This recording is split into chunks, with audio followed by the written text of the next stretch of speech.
Well, hello once again, and welcome back to another Fortnight on the Isle, my bi-weekly update series. The last couple weeks have gone by very, very quickly, but also at the same time pretty slow. This week was a long one. I mean, last week we had a great bout of weather in the midst of the relative cold, and I was able to go out and do some fun things with family, like we went shooting last Saturday. And then the next week, like basically the next 5 or 6 days after that, it was very cold and snowy again, and the weather was just very bipolar and irregular and was not doing anything fun. It's finally warming up again, so that's pretty nice. And while I was very tired yesterday and the last few days in general, because the weather's turning up, I'm also turning up a little bit. What a fortnight it has been. I got a big raise at work, so that was pretty exciting. Just wanted to throw that in there. Also, had pretty big events happening in town with the trial of somebody we all wanted to see canned. So, that turned out pretty well, actually, thank goodness. And then I've been also busy last couple weeks continuing to plan for a short vacation I'm going to be taking at the end of this month. And I've been continuing to record way too many videos, read like crazy, and then also had many voice chats with several people in a Sun Eater Discord. So, it's been an eventful couple of weeks just in the real life, and I say I've been reading an absurd amount, but like it more like feels like that, but I don't think I actually did that much this fortnight. It feels like more than it actually was. Speaking of, I might as well just talk about the reading itself more specifically. The reason I say it felt like more than it was is because there wasn't actually that many items as opposed to some previous weeks or fortnights this year where there have been like a lot of little things. This time, I continued the House of Hades while I was hoping to finish this up before the coming of this fortnight. I'm most of the way through. This bookmark placement is actually rather deceptive because this copy includes like 2 short stories at the end of the collection. So like this is where the actual book itself ends. I'm about 75% of the way through.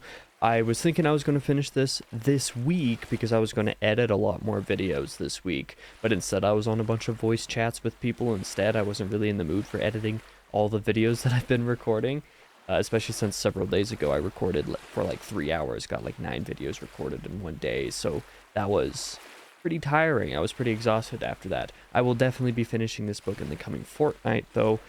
Thank goodness for that. It's been taking way longer than I thought it was going to, and also than I was hoping it was. I did, of course, also continue Infinite Jest, and what I read this morning was most of Chapter 16, and Chapter 16 started off pretty rough, but got a lot better. The previous chapters, I forget exactly which chapters I've read so far the last couple weeks. I think it's chapters like 12 through basically 16 at this point, because I still have like 10 pages left of chapter 16. And several of these last few chapters have been a lot tougher. They've been more dense. They've been a little bit harder to read in terms of like the dialect and prose used. Some of the stuff being discussed has been a little bit more complex to wrap my head around and has been a little bit more seemingly irrelevant. Certain things are starting to come together now. I made a couple discoveries or revelations, such as what year basically the vast majority of the chapters so far and sub-chapters have taken place in. I figured out what real life year that is. If you've read any part of the book, you probably understand what I mean by that. And I don't know how much I really have to say about this one so far. I'm glad that I'm not doing like weekly discussions on this book because there absolutely would not be enough for me to talk about. I don't have the ability to read that much of it. Like yesterday, I read 6 pages of chapter 16, was just like, I am too tired for this, I can't do it. This morning I read like 25 pages of the same chapter and still have 10 pages left, so like it's pretty slow going. It's a pretty slow book, but I am, I just crossed the 1/5 of the way through mark, so I'm about 21% of the way through the book now. And while things haven't started to pick up quite yet, I feel like they're going to start picking up here relatively soon. I guess probably by the time I'm recording the next diary that I have for Infinite Jest, I'll definitely be a little bit closer than not to hitting a point where I'll be hitting a better stride, we'll say. But I have been enjoying the book still. It's just been a lot tougher the last couple weeks than, say, those first couple of weeks were. The only other thing that I've really read novel-wise is Stolen Skies. I listened to the entirety of that. Vickery and Castine, Book 3, the last book in that trilogy. And I must say, easily my favorite in the trilogy. While my reviews on the first 2 books of the trilogy on Goodreads weren't horribly in depth, my third one went a little bit more in depth. It was a little bit longer. I want to say probably around 1,000 words or so, where I actually talked about the trilogy in totality, where I kind of fell on each book.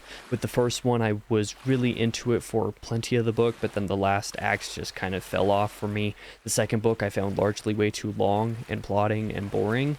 Generally speaking, while it had some great ideas, I didn't find the execution to be very great.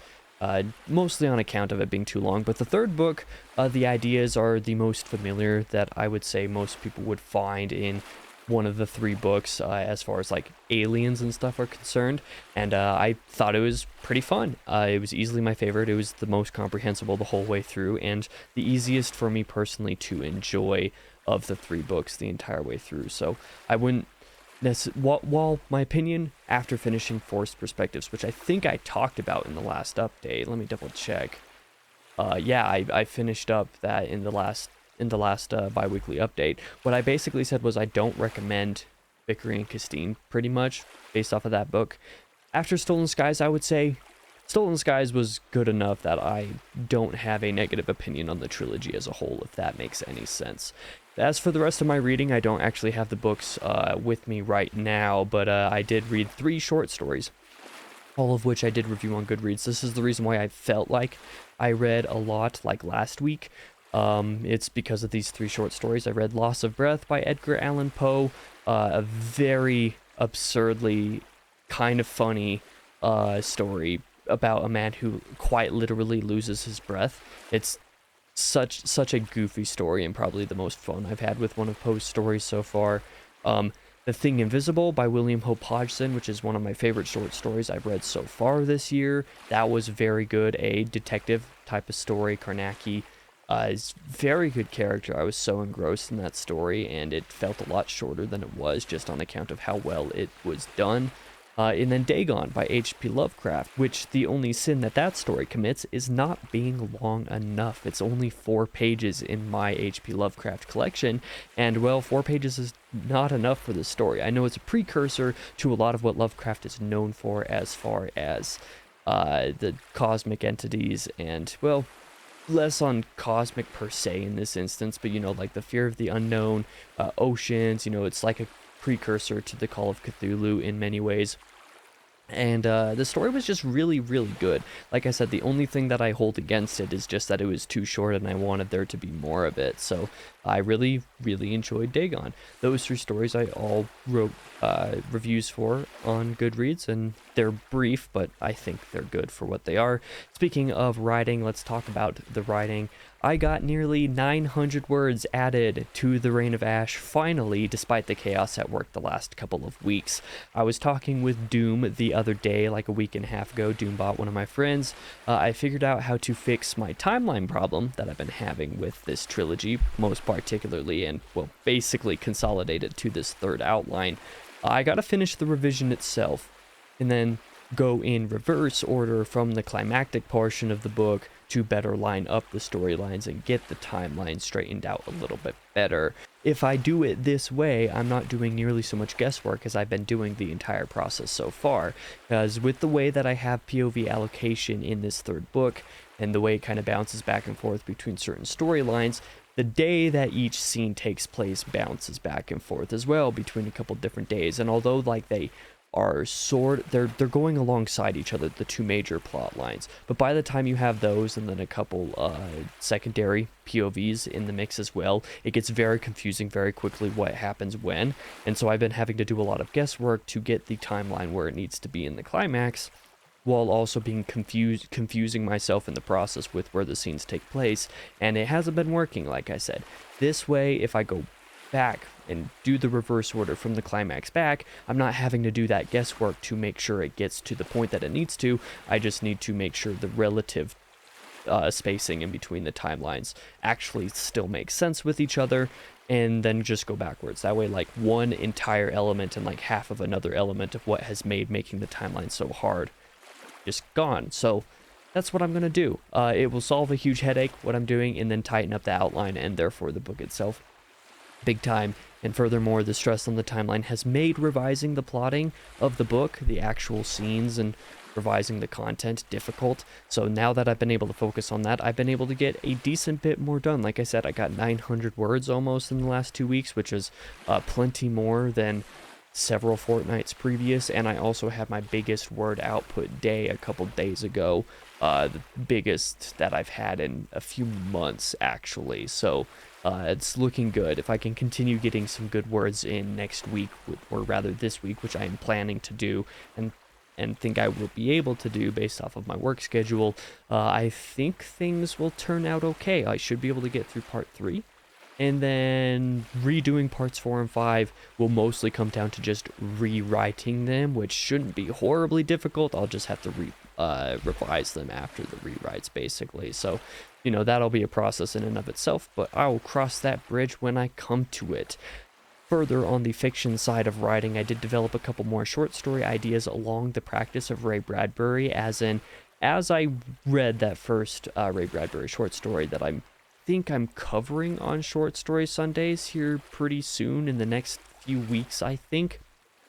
That was The Whole Town Sleeping. I went back and I read the introduction to the collection that I have, and the collection was basically edited by Ray Bradbury. He selected those 100 stories for it, and he also wrote the introduction for it, going into an example of like 5, 7 or so different stories that he picked out in the collection as, what kind of inspired the writing of those stories. And a lot of them were just really simple things, like a random occurrence of like Bradbury being upset about one very specific thing that happened in his day, going home, writing a story that's like sort of based off of that occurrence, and then like that's just the story. And I was like, okay, that's cool. So a friend and I were out eating week and a half ago or something like that, getting dinner, and or maybe it was lunch that day, I forget. Either way, we were out eating, and we were talking about certain things, and some of those things ended up inspiring a couple random short story ideas, which also inadvertently caused us to come up with an idea for like double-sided stories. The two of us would be interested in like writing stories based off of singular prompts or a single concept, where we have an idea of writing a prompt, and then we both write a story based off of that specific idea, and then see the different ways that we take the story, the different ways that we develop the themes and the idea that's in there, see the way that two minds explore the same ideas and go different directions, and the kind of comparisons that can be drawn between those stories because of being based on the same thing, but also in light of how they shift and separate from each other. No idea when the two of us would be able to do this, nor when it'd be published like on my website, because the website is still down. I barely had time for all of this, let alone for updating that way long overdue headache of a website. But I do think it would be kind of fun for the two of us to do that, because he's wanted to get back into writing pretty recently too, and I want to be able to do more active writing that isn't just doing outlines for the Reign of Ash and, nonfiction stuff like reviews of things. So like it would be a fun idea to do something like that. I'll keep you updated on if we ever develop a path for that. But on the lines of Goodreads reviews, I did write several brief reviews, like I said, for those 3 short stories that I read. I finally got a good chunk of some other overdue reviews written as well. I did that Stolen Skies review. So all in all, I probably got like 2,000 words, maybe a little bit more or so between the brief reviews and then Stolen Skies. Then I got another 1,000 words or more on The Fires of Heaven so far, because I'm finally getting back to writing that review. I'm a little over halfway through, going to finish that pretty soon. And then I also have my review for Rage by Stephen King to finish up probably this week. So I'm going to try to finish up the Fires of Heaven review today, actually, if I can, just so that it's actually finally done, because it's been almost a month. I think, like, as of the day that this video comes out, it'll have been basically a month since I finished reading the books. Like, it's very long overdue. But that is enough about the writing the last 2 weeks. Let's talk about the videos that I'm going to release over the coming fortnight. This Tuesday on the 14th will be a review of John Steinbeck's East of Eden. Finally, I'm getting my review out for that book. A very cool book that handled character in very great ways.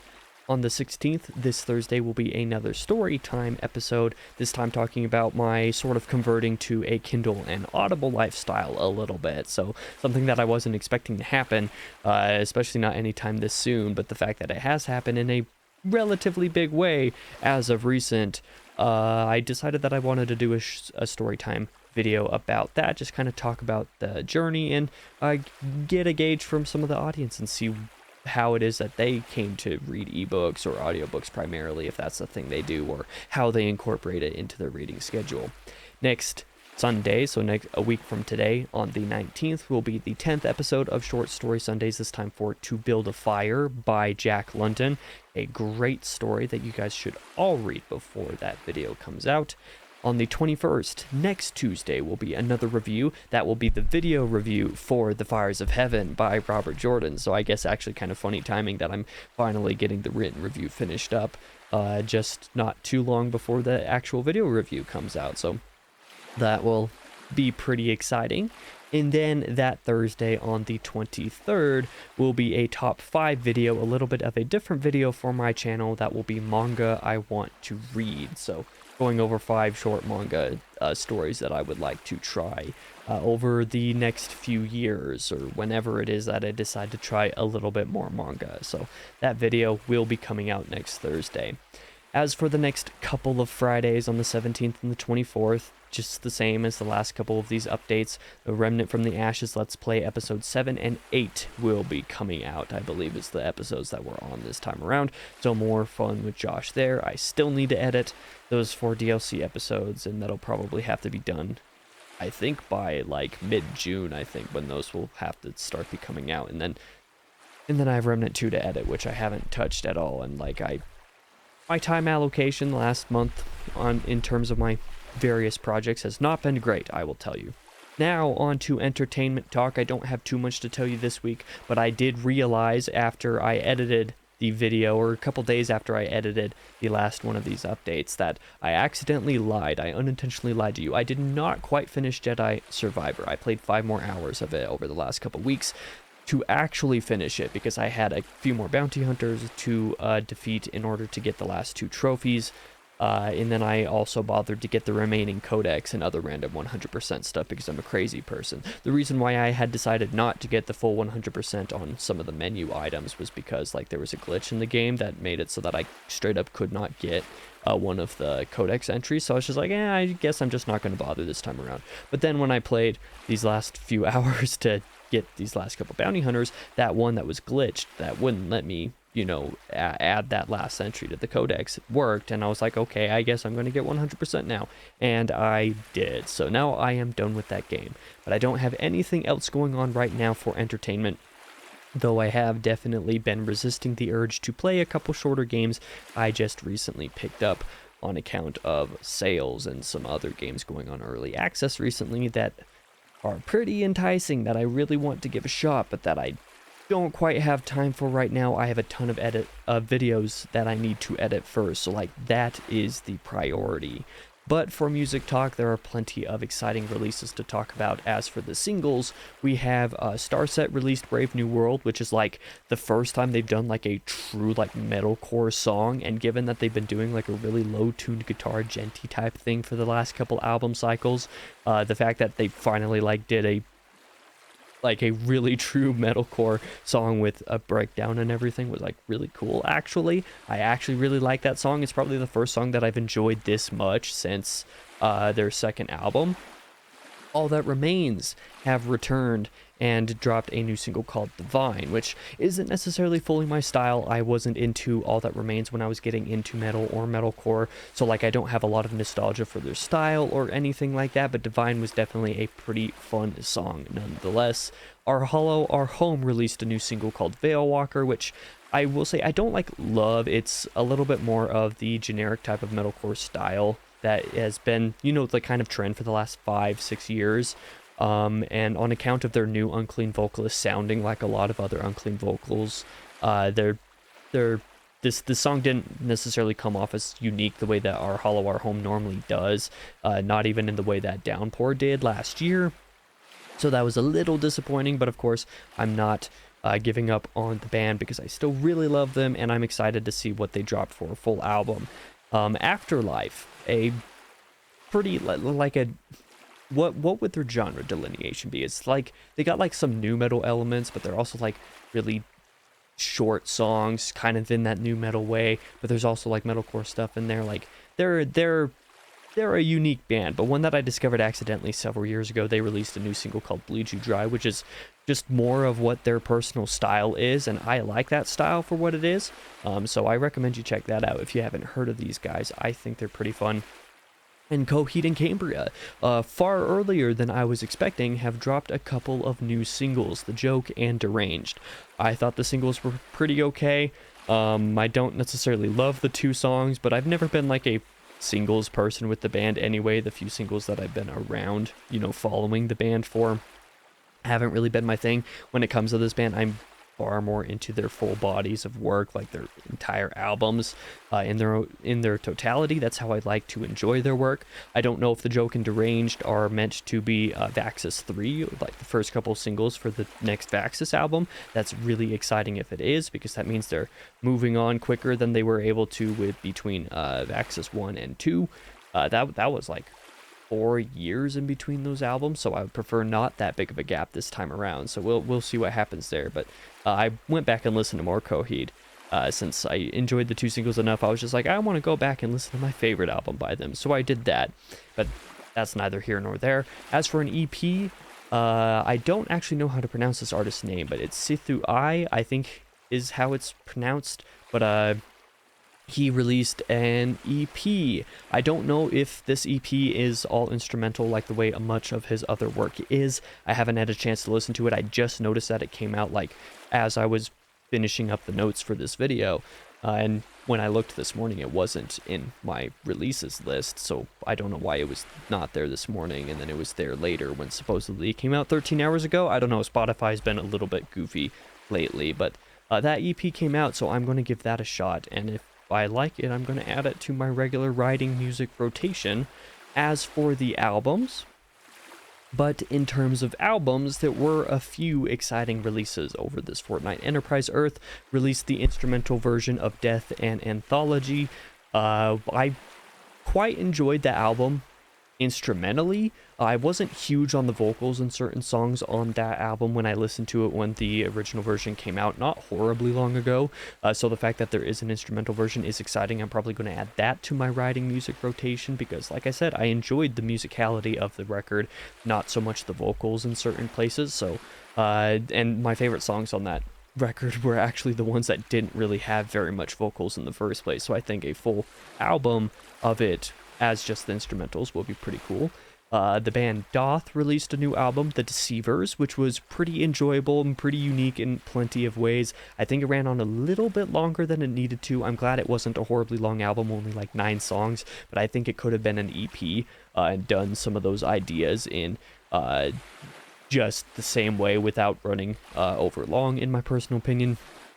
And then Like Moths to Flames released a new album, The Cycles of Trying to Cope. That came out just a couple of days ago. And that album is pretty good. It's more of what makes Like Moths to Flames so attractive to me in the 2020s. Basically, everything they have done, well, actually, that's a lie. Everything they have done this decade has been really good, save for one song that I dislike. So, this album was just more of that. It combines plenty of the stuff that they've been exploring between their various singles, their EP, their previous album from the decade. So, like a lot of really good stuff. I don't know if I like this album more than their EP, Pure Like Porcelain, or like No Eternity in Gold. I don't know if I like it more than either of those. Maybe I do, maybe I don't. A lot of what I enjoy about Like Moths to Flames is when I really get used to the songs and really fully understand them and have them internalized to a degree, is when I start to really love those songs. So I need to listen to the album a few more times before I'll be on that level and know whether I like it more than the previous releases or not. But it's still really good. There are a couple songs on it that I absolutely love, and everything else is still pretty fun. But I do think it actually ran a little bit longer than it needed to, where No Eternity in Gold had one song on it that I didn't like. But beyond that one song, Everything else was super, super good, like really high quality, and I never felt like it ran longer than it needed to.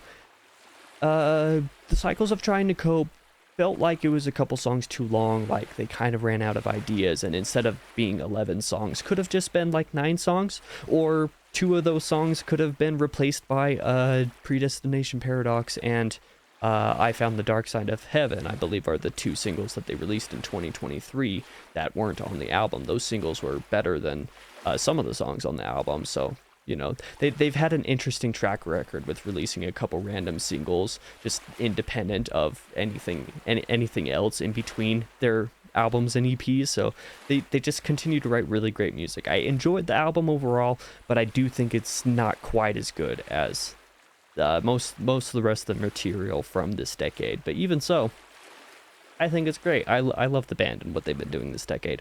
I do need to go back and listen to all their 2010 stuff. What I've listened to from their catalog, I enjoy listening to nonetheless. But I've been rambling for a bit too long on some of these subjects, so I should go ahead and cut the update there. I don't have anything more to say. We'll see how the next couple weeks go, because the next 2 weeks I'm just going to be working on normal stuff. I'll be updating. I'll have another one of these updates, but then basically the entire week after the next one of these updates is going to be really actually preparing for it and then going on that short vacation. So I have a couple weeks to get a lot of work done if I can before all of that kind of messes up, my work schedule, we'll say. But I'm looking forward to all that stuff. I'm looking forward to the warm weather this week.